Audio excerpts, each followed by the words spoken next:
섬기고 있는 교회는 지난달에 정태기 교수 초청 내적 치유 부흥회를 했는데 그 교수님 하시는 말씀이 코로나 이후에 부흥회하기는 우리 교회가 처음이라 이렇게 말씀을 하시더라고요. 그러니까 저희 역시 코로나 이후에 타교에서 설교하기는 이번이 처음입니다. 우리 부족한 종을 귀한 헌신 예배 초대해 주신 우리 차원열 담임 목사님과 당에 진심으로 감사를 드립니다. 제가 섬기고 있는 우리 생명샘교회는 수원에 위치했는데 코로나 이후에 아직까지 주일 식사와 오후 예배를 재개하지 못하고 있어요. 그래서 1월 달부터 주일 식사를 재개하기 위해서 최근에 교회 주방과 식당을 리모델링 하게 되었습니다. 반면에 우리 한강교회는 벌써 주일 식사를 재개하고 이렇게 주일 오후 예배도 드리고 있으니 오늘 우리가 드리는 주일 오후 예배가 하나님 보시기에 참으로 귀하고 아름다운 예배인 줄로 믿습니다. 이 귀한 예배에 우리 주님께서 임재하시고 우리 모든 성도들에게 풍성한 은혜와 생명으로 가득 채워주시기를 주님의 이름으로 축복합니다. 오늘 제가 듣기로는 오늘 헌신 예배가 70세 이상의 우리 실버 세대 우리 성도님들이 드리시는 베드로의 헌신 예배다 이렇게 말씀을 들었어요. 그래서 무슨 말씀을 증거할까 이렇게 생각하다가 구원 이후의 성도의 삶이라는 제목으로 하나님의 말씀을 증거하기를 원합니다. 우리 구원 이후의 성도의 삶을 살기 위해서는 먼저 해결받아야 될 것이 있는데 구원의 확신을 가져야 되는 것입니다. 우리 할머니 사진 준비했는데 한번 보여주시겠어요? 우리 지금 스크린에서 보시고 계신 할머니가 한 연세가 어느 정도 돼 보이시나요? 90이요. 할머니 연세가 올해로 106세세요. 만 106세십니다.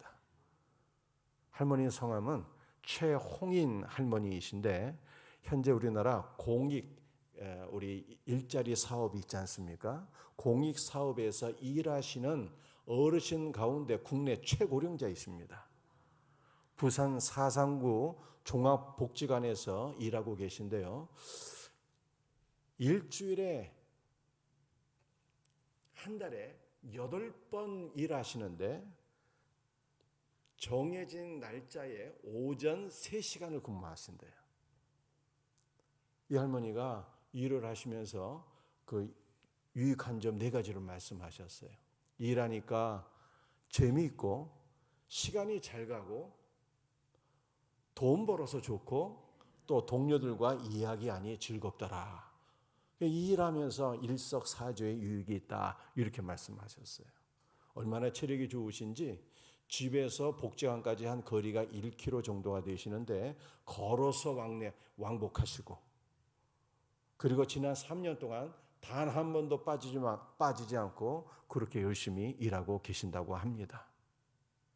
할머니에게 건강의 비결을 물었더니요. 웃으며 사는 것입니다. 그러니까 기뻐하고 즐겁게 살라는 것이죠.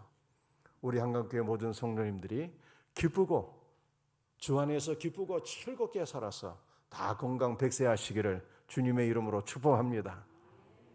그런데 히브리서 9장 27절 말씀을 보니까 이렇게 말씀하고 있어요. 한번 죽는 것은 사람에게 정해진 것이요 그 후에는 심판이 있으리니 아무리 건강 백세 장수의 복을 누린다 할지라도 사람은 태어나면 다 한번 죽기 마련입니다.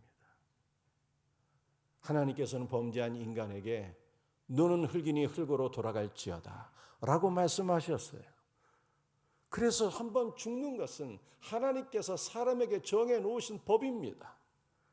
하나님께서 정해놓으신 법에서 아무도 벗어날 사람이 없어요. 빈부 귀천, 남녀노소를 막론하고 사람은 한번 태어나면 다 죽기 마련입니다. 그런데 죽으면 그것으로 끝나는 것이 아닙니다. 죽음 이후에는요, 하나님의 심판이 있어요. 이 하나님의 심판은 우리의 영원한 운명을 판결하는 심판입니다. 천국인가 지옥인가를 판결하는 심판이에요.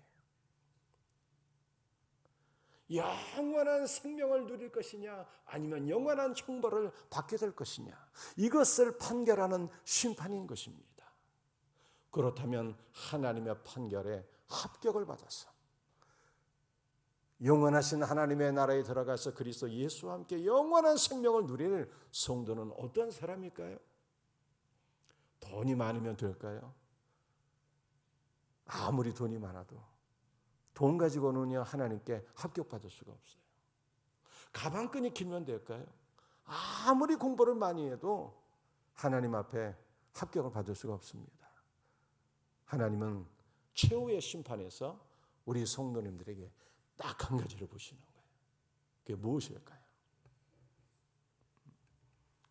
요한일서 5장 12절 말씀을 보게 되면 이렇게 말씀하고 있지요. 아들이 있는 자에게는 생명이 있고 하나님의 아들이 없는 자에게는 생명이 없느니라. 그러므로 죽음 이후에 하나님 앞에 서게 될 때 하나님 우리에게 딱 한 가지 보시는데 우리 성도님들 안에 아들이 계시느냐 이걸 보시는 거예요. 하나님의 아들이 있는 자는 생명이 있고 하나님의 아들이 없는 자는 생명이 없다고 말씀하고 있는 것입니다. 하나님의 아들 주 예수 그리스도를 믿는 자는 천국에 가는 것이고 아들을 믿지 않는 자는 영원한 형벌을 받게 되는 것입니다. 아들을 소유한 자는 지식이 없어도 어려운 교리를 이해하지 못해도 아무 상관이 없어요.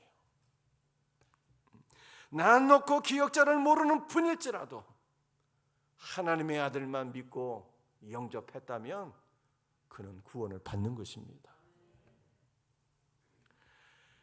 아들을 믿음으로 소유한 자는 이전에 어떠한 종교를 믿었을지라도 어떠한 악한 일을 행했을지라도 상관이 없어요. 왜냐하면 구원은 우리의 공로로 받는 것이 아니기 때문입니다. 구원은 값없이 오직 그리스도의 공로로 오직 주 예수의 은혜로 구원받는 거예요. 그러므로 우리는 아들만 믿고 영접하면 되는 것입니다. 그 대표적인 사례가 십자가의 한편 강도예요. 그는 평생 죄만 짓고 살았습니다. 그리스도를 불신하며 살았습니다. 그러나 죽기 전에 그리스도를 만나서 회심하게 되었어요. 주 예수여 당신의 나라에 임하실 때 나를 좀 기억하여 주옵소서. 주님께서 강도에게 말씀하셨습니다. 내가 오늘 나와 함께 낙원에 있으리라. 구원은 우리의 선한 행위로 받는 것이 아니고 오직 주 예수를 믿어서 주 예수의 은혜로 구원받는 거예요. 아들을 소유한 사람은요, 그 어떤 영적인 신비로운 체험을 하지 못했어도 아무 상관이 없습니다. 왜냐하면 하나님이신 그리스도께서 인간의 육신을 입고 이 땅에 오신 것이 가장 큰 신비예요. 주 예수 그리스도를 믿고 영접한 사람은 이미 가장 큰 신비를 소유한 것입니다. 그러므로 다른 어떤 허접한 신비의 체험이 없어도 아무 상관이 없어요. 아들이 있는 자는 영생이 있는 것입니다. 이 규칙에는 예외가 없습니다. 남녀노소를 불문하고 그가 누구이건 아들을 소유한 자는 생명이 있습니다. 이 믿음이 저와 여러분에게 있기를 주 예수의 이름으로 축복합니다. 반면에 하나님의 아들이 없는 자는 생명이 없어요. 지금도 없고 앞으로 영원히 없다는 뜻입니다. 하나님의 아들을 소유하지 않은 자는 그가 누구일지라도 무슨 위대한 일을 행했을지라도 아무 소용이 없어요. 대통령이건 장차관이건 재벌 회장이건 소용이 없습니다. 아무리 위대하고 선한 일을 했어도 소용이 없어요.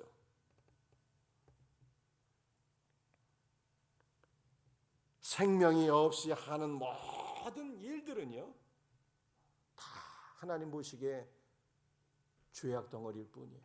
성경이 이렇게 말씀하고 있지 않습니까? 믿음으로 하지 않은 모든 것이 다 죄니라. 그러므로 아들을 믿지 않고 아들이 없이 행하는 모든 일들은 하나님 앞에 선한 것이 될 수가 없습니다. 아무리 많이 선한 일을 하고 구제를 하고 봉사를 했어도 소용이 없어요. 아들을 소유하지 않고 아들 없애한 모든 것들은요 다 사망일 뿐이에요. 아들을 소유하지 않은 것이 죄 중에 가장 큰 죄입니다. 따라서 아들을 소유하지 않는 자는 가장 큰 죄를 소유한 것이며 모든 종류의 악을 다 가지고 있는 거예요. 여러분 중에 이렇게 말씀하실 분들이 있을지 모르겠습니다. 저는 모태 신앙인인데요. 저는 유아세를 받았습니다. 저는 이제까지 양심껏 살았어요. 윤리적이고 도덕적으로 살았습니다. 저는 법 없이도 살 수 있는 사람이에요. 제가 이제까지 교회 안에서 얼마나 많이 수고하고 봉사하고 헌신했는지 아십니까? 저는 전도도 많이 하고 선교도 많이 했습니다. 그럴지라도 아들이 없으면 소용이 없어요. 아들을 소유하지 않은 자는 가장 큰 죄를 지은 것입니다. 여러분이 누구일지라도 어떤 위대한 일을 행했을지라도 아들이 없으면요 영적인 생명이 아니라 영적 사망을 소유하고 있는 거예요. 그러므로 우리 베다니의 모든 성도님들, 우리 한강교회 모든 성도님들, 아들을 소유할 수 있는, 아들을 믿음으로 영접할 수 있는 은혜가 있기를 주 예수의 이름으로 축복합니다. 로마서 10장 9절 말씀이에요. 내가 만일 내 입으로 예수를 주로 신하며 또 하나님께서 그를 죽은 자 가운데서 살리신 것을 내 마음에 믿으면 구원을 받으리니. 구원은 예수 그리스도를 믿음으로 얻습니다. 그런데 예수 그리스도를 어떤 분으로 믿어야 구원을 받을 수 있는 것일까요? 국민일보에 의하면 성경을 문자 그대로 믿지 않는다고 응답한 미국인의 비율이 53%로 2014년 41%에 비해서 12%가 증가되었어요. 예수는 위대한 스승이지만 하나님은 아니다라고 하는 말에 동의한 비율도 2020년 30%에서 올해는 13% 증가한 43%가 되었습니다. 많은 사람들이 예수님을 믿기는 믿는데 위대한 스승 정도로 믿고 저 옆에 있는 우리 이슬람처럼 예수 그리스도를 믿기는 믿는데 그저 위대한 선지자 정도로만 믿는다면 구원을 받을 수가 없어요. 로마서 10장 9절을 보게 되면 예수를 주로 시인하라 이렇게 말씀하고 있잖아요. 이것은 예수를 여호와 하나님으로 믿고 시인할 때 구원을 받는다는 뜻입니다. 여러분들 제가 구약 성경을 쫙 이렇게 보니까 여호와라고 하는 단어가요 한 6,000번 기록되어 있어요. 그런데 신약 성경에는 한 번도 없잖아요. 여호와라고 하는 단어가. 여호와 하나님은 구약 시대에만 살아계시고 신약 시대에는 없는 하나님이신가요? 여호와 하나님은 이미 죽으신 하나님이십니까? 구약 성경에 여호와라고 하는 단어가 신약 성경에서는 주님으로 번역이 된 거예요. 그래서 예수가 주님이다라고 하는 것은 예수가 여호와 하나님이다라고 하는 뜻이에요. 예수를 주로 믿고 시인할 때 우리는 구원을 받게 되는 것입니다.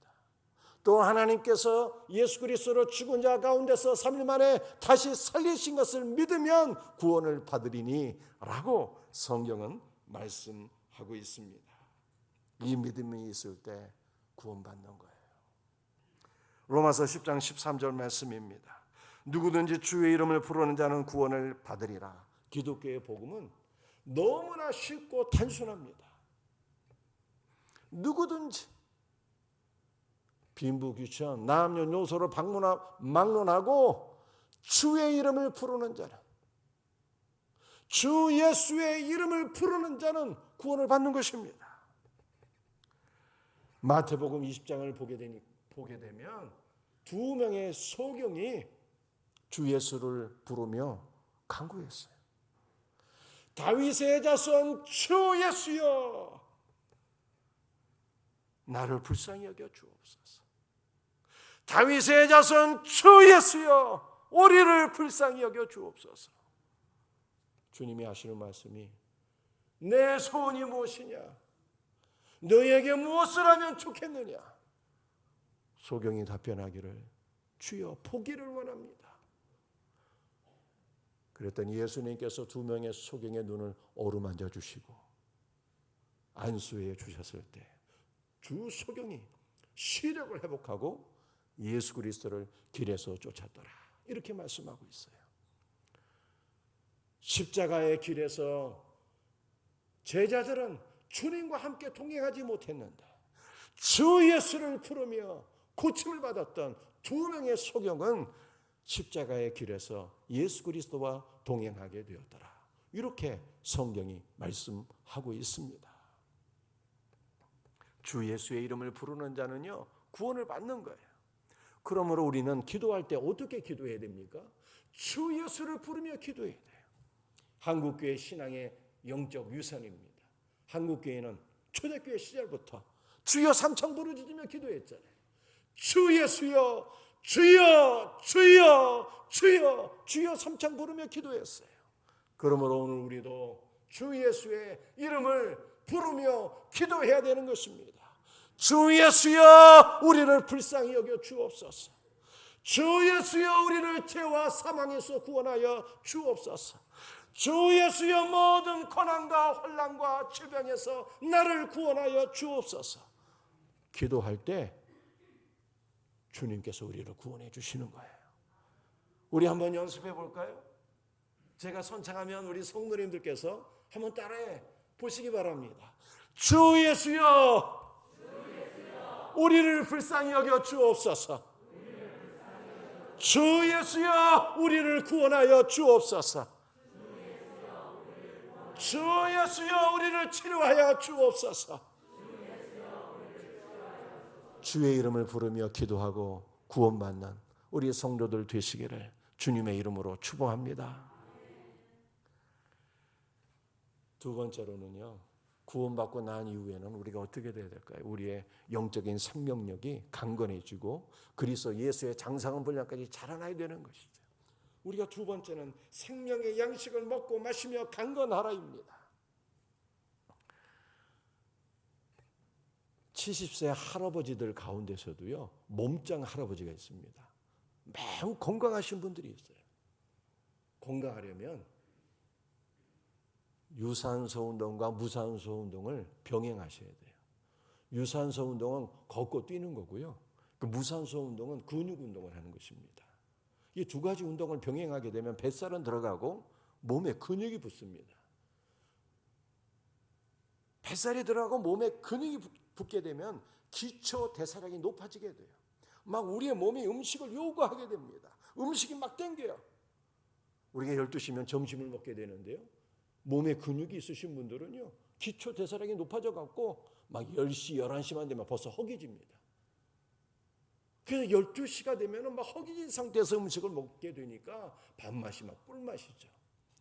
이렇게 식사하신 분들은요 몸이 건강하시다는 증거예요.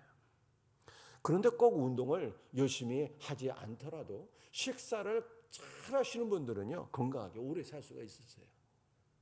저희 어머니는 연세가 91세신데 날마다 새벽기도 드리시고요, 식사 때 매 끼를 그렇게 맛있게 식사를 하세요. 한 번도 억지로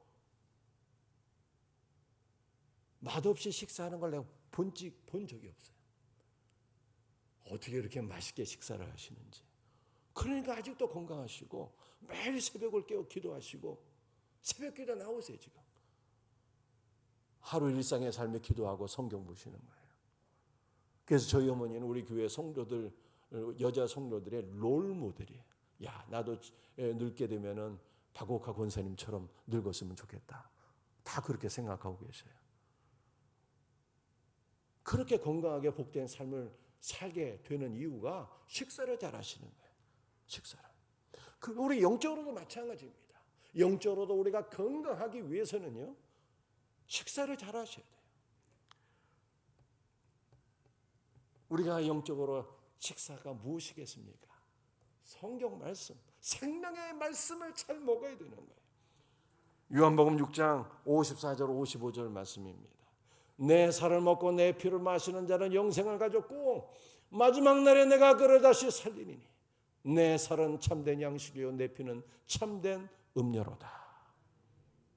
요한복음 6장은 오늘 집에 돌아가셔갖고요 꼭 한번 읽어보시기 바랍니다.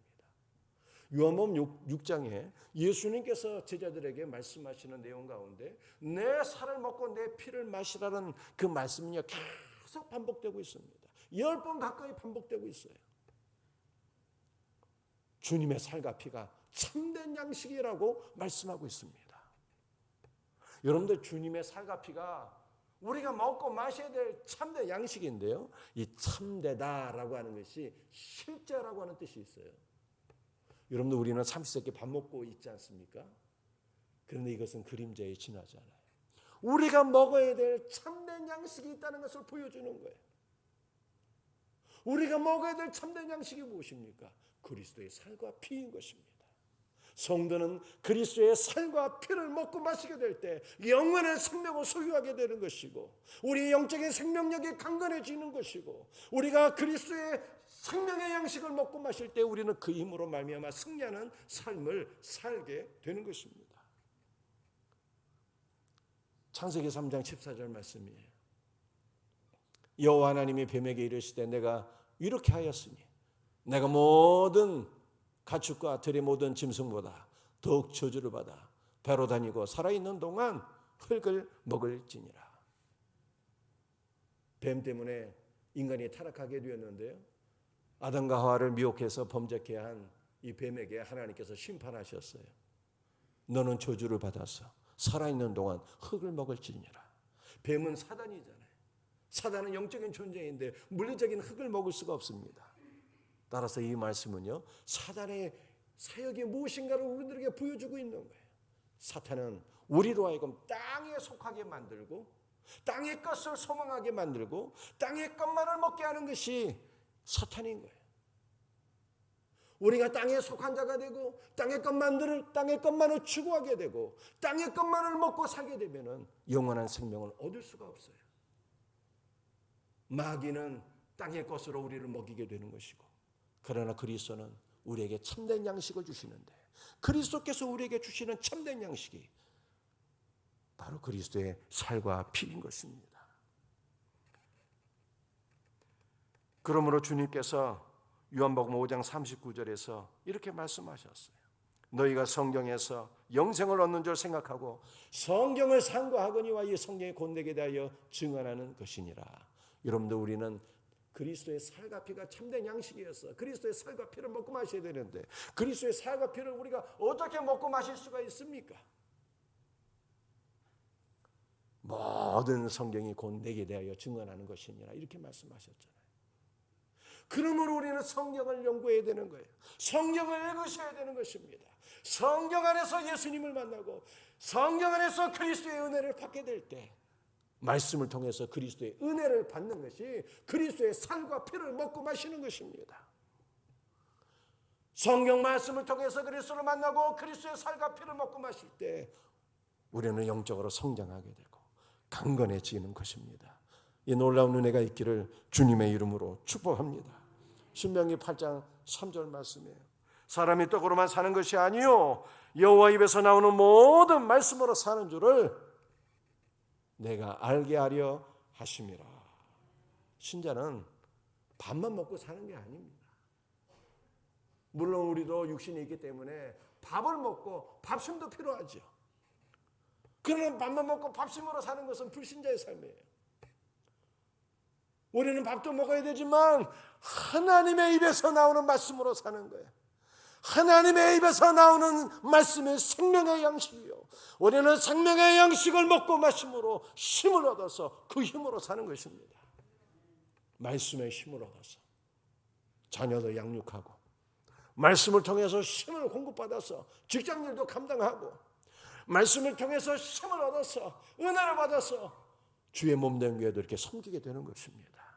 그러므로 사랑하는 성도들이여, 말씀을 통해서 생명의 양식 그리스도의 살과 피를 먹고 마시고 그 은혜로 그 힘으로 승리하며 살아가는 우리 성도들이 되시기를 주님의 이름으로 축복합니다. 마지막 세 번째, 구원받은 성도의 삶 세 번째는요, 사랑하고 축복하라입니다. 구원의 확신을 가져야 되고요. 구원의 확신을 가지고 나서는 생명의 양식을 먹고 마시고 영적으로 성장하셔야 되고요. 그리고 나서는 사랑하고 축복하는 것이 구원받은 신자의 삶이에요. 요한에서 3장 14절 말씀 함께 같이 읽겠습니다. 우리는 형제를 사랑함으로 사망에서 옮겨 생명으로 들어간 줄을 알거니와 사랑하지 아니하는 자는 사망에 머물러 있느니라. 사망에서 생명으로 들어가는 조건은요, 오직 믿음이에요.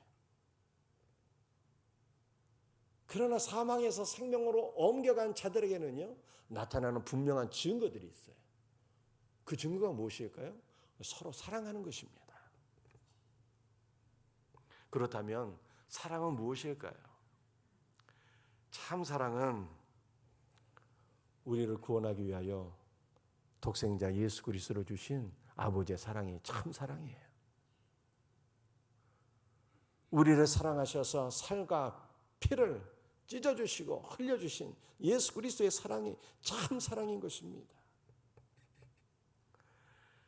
이것은 우리가 누구를 사랑하든 우리의 사랑에 예수 그리스도가 빠져 있으면 그것은 참 사랑이 아니라는 뜻입니다. 우리가 사랑이라고 생각하지만 사랑이 아닌 것들이 많이 있어요.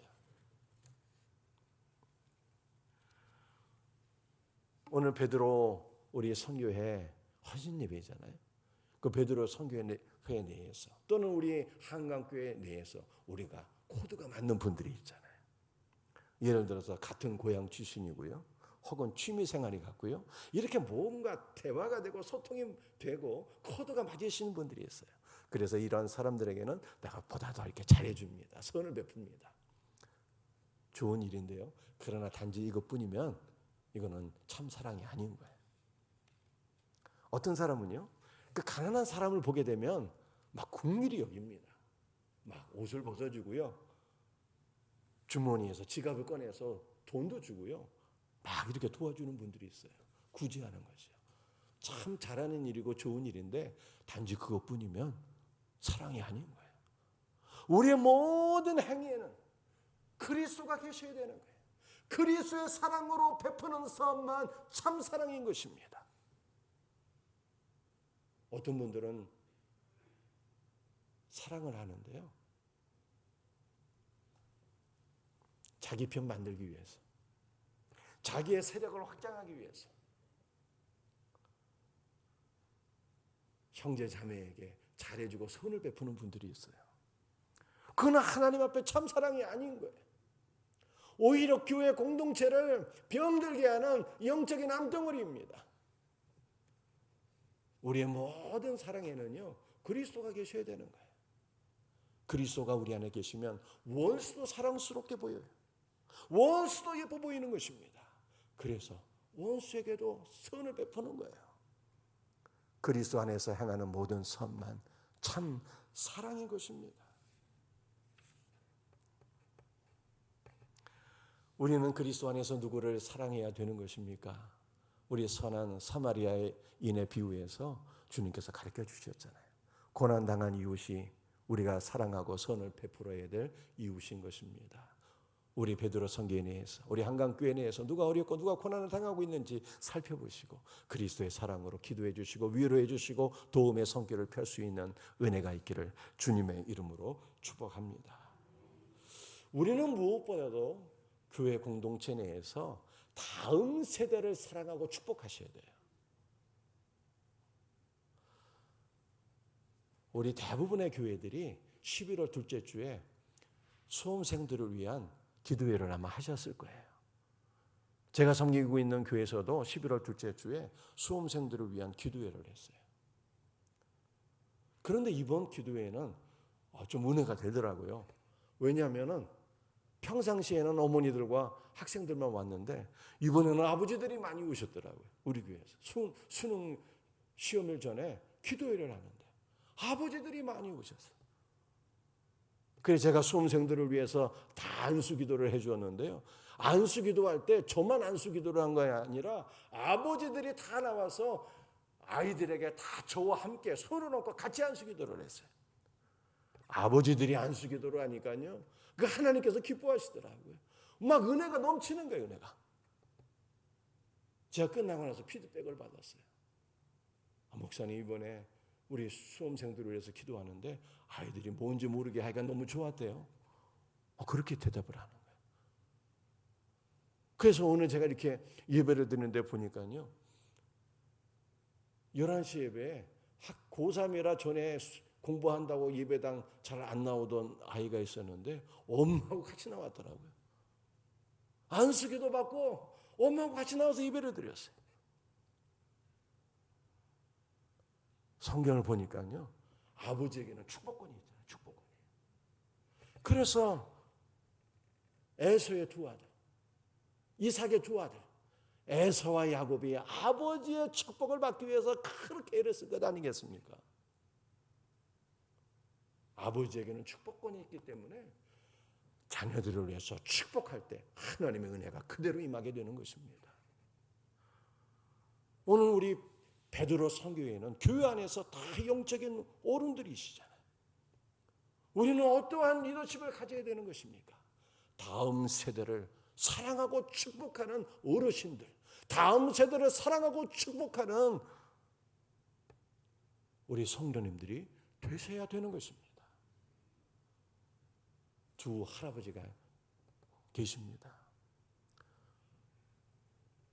손자아이가 방학 때 아버지와 함께 할아버지 집에 놀러 갔어요. 그랬더니 한 할아버지는 손주를 보면서 이렇게 지적하면서 훈계하기에 바빴습니다. 얘야, 집에 들어올 때는 현관문에 신발을 가지런히 벗어놓아야 돼. 그리고 할머니, 할아버지를 보게 되면은 안녕하셨어요 하면서 인사를 잘해야지. 그리고 밥 먹기 전에는 꼭 손을 씻어야 되는 거야. 밥 먹고 나서는 양치질도 잘해야 돼. 그리고 잠자기 전에는 꼭 방학 숙제를 하고 이렇게 자야 되는 거야. 그 기회가 있을 때마다 계속 훈계하고 가르쳤습니다. 그랬더니 손주아이가요, 할아버지한테 막 기가 눌려갖고 그 다음 방학에는 절대로 할아버지 집에 안 가는 거예요. 할아버지 집에 안 가. 그런데 한 할아버지가 또 있습니다. 그 할아버지 집에 손주가 또 방학 때 놀러 갔어요. 그랬더니 할아버지는 손주 놈을 보고 너무 기뻐갖고 막 끌어안고 뽀뽀해주고 막 천하에서 가장 귀한 선물을 얻은 것처럼 막 즐거워했습니다. 손주놈을 안고 그렇게 자랑스러워했어요. 그러더니 아이가 말이요, 은근히 막 기가 살게 되잖아요. 이게 손주놈을 데리고 마트에 가서 장난감도 사주고 맛있는 것도 함께 먹고 놀이동산 가서 막 신나게 놉니다. 요즘에는 부모들이 다 맞벌이잖아요. 그래서 아이들이 사랑받기가 어려워. 평상시에 엄마 아빠에게 못 받은 사랑 방학 때 할아버지 집에 가서 다 사랑을 받는 거예요. 아이의 막 내면에 채워지는 거예요. 야, 할아버지가 나를 이렇게 사랑해 주니까 내가 마치 뭐가 된 것처럼 말이죠. 그 다음 방학에는 어떻게 되겠습니까? 막 열일을 챙겨놓고 이 아이는 할아버지 집에 놀러 가는 거예요. 여러분들, 우리의 그 리더십이 어떤 리더십이 되어야 될까요? 교회 안에서 다음 세대를 훈계하는 리더십이 아니라 막 사랑하고 축복하는 리더십이 되어야 되는 거예요. 제가 얼마 전에 다음 세대를 세우는 전문가의 강의를 들은 적이 있어요. 그 전문가의 강의가 무슨 뭐 위대한 것을 가르쳐 주는 줄 알았더니 딱 한 가지더라고요. 다음 세대를 사랑하고 축복하는데 잘 먹여야 된다는 거예요. 잘 먹여야 된다는 거예요. 여러분들, 우리 교회를 보게 되면요, 뭐 한강교회는 그렇지 않을 줄 믿습니다만 저희 교회 이 젊은 사람들, 청년들, 학생들을 보게 되면은 제가 자랄 때처럼 막 신앙의 열정이 없는 거예요. 신앙의 열정이. 어른들을 보면 잘 인사할 줄도 모르고요. 조금만 일 시키면 막 힘들어하고요. 고등학교 졸업하게 되면 뭐 청년부에 청착하고 이게 교회 일꾼이 되는데 어느 순간 없어지고요. 막 이런 것이 너무 많잖아요. 어떻게 하면 이러한 것들이 해결될 수 있을까요? 그 전문가의 강의를 들어보니까는 일단 잘 먹여야 된다는 거예요. 먹게 되면 입이 열리게 되잖아요. 뭔가 대화가 되는 거예요. 먹게 되면 입만 열리기가 아니라 마음의 문도 열리게 되는 거예요. 관계가 형성이 되는 것이죠. 대화를 하고 관계가 형성이 되고 그 다음에 말씀을 듣게 되니까 은혜를 받게 되잖아요, 이 아이들이요. 그러니까 그 아이들이 성장해서 교회 일꾼이 되는 거예요. 한국 교회를 보니까 코로나 3년 동안 한국 교회가 많이 미약해졌습니다. 공식적으로 우리가 한국 교회가 한 4만 교회가 넘는다 그러잖아요. 4만에서 한 5만 사이 정도 되는 걸로 제가 알고 있는데요. 코로나 때 문 닫은 교회가 한 5천 교회가 된대요. 10% 넘게 문 닫은 거예요. 그런데 사실상 이름은 있지만 운영이 중단된 교회는 15,000교회가 된대요. 문을 닫거나 문을 닫지 않았을지라도 사실상 운영이 중단된 교회가 15,000교회가 된다고 하니 이게 엄청난 숫자인 것입니다. 저는 수원에서 목회하고 있는데요. 제가 섬기는 교회는 수원 노회에 소속되어 있어요. 대한예수교 장로회 수원노회에 소속되어 있습니다. 그리고 수원의 가장 큰 교회가요, 수원 제일교회라는 교회인데 대형 교회도 코로나 때는 여지없이 많이 힘들어졌습니다. 그런데 그 수원 제일교회가 우리 교단 그 기독신문에 기사가 났어요. 그래서 어떤 내용인가 제가 관심을 갖고 한번 읽어보았습니다. 그랬더니 그 교회가 코로나 이후에 청년들이 모이고 막 청년회가 막 살아 움직이고 부흥한다는 거예요. 아니 지금 코로나 때 주일학교가 타격이 제일 심한데 어떻게 수원제일교회는 그렇게 청년부가 모이고 막 성장할 수 있을까? 그 비결이 뭔가 궁금해서 제가 기사를 좀 더 자세히 읽어봤어요. 그랬더니 그 청년부 담당 부목사님이 청년들을 다 일일이 신방하는데 역시 전문가의 강의처럼 같이 밥을 먹는다는 거예요. 그것도 싸구려 밥 먹지 아니하고 좋은 식당에 가서 아이들 밥을 잘 먹인다는 거예요. 여러분들 회사에서 좋은 인재를 스카우트 하려면 대우를 잘해줘야 되잖아요. 대우를 잘해줄 때 인재를 스카우트 할 수가 있는 것이거든요. 교회도 마찬가지라는 거예요. 아이들을 사랑으로 잘 대접을 해서 이 아이가 정말 교회 안에서 교회가 나를 사랑하고 나를 인정하는구나. 이러한 마음을 갖게 하라는 거예요. 그러면은 그 아이가 참 날마다 조금씩 변화되는 모습을 볼 수 있다는 것입니다. 그 수원제일교회 청년부는 같이 밥을 먹으면서요. 그 부목사님이 청년들의 고민을 들어준대요. 같이 밥 먹으면서 상담하는 거예요. 고민을 들어주니까 청년들의 그 아픔들이 조금씩 치유가 되고 청년들이 알게 모르게 모이기 시작하는 거예요. 그런 상황 속에서 말씀을 선포하고 말씀을 가르치고 제자 양육을 하니까 막 교회가 막 폭발적으로 성장하는 모습을 보게 되는 것입니다. 사랑하는 성도들이요, 구원받은 이후에 우리 어르신들, 우리 부모 세대가 해야 될 사역이 무엇일까요? 그것은 어려운 것이 없어요. 다음 세대를 사랑하고 무조건 축복하는 거예요.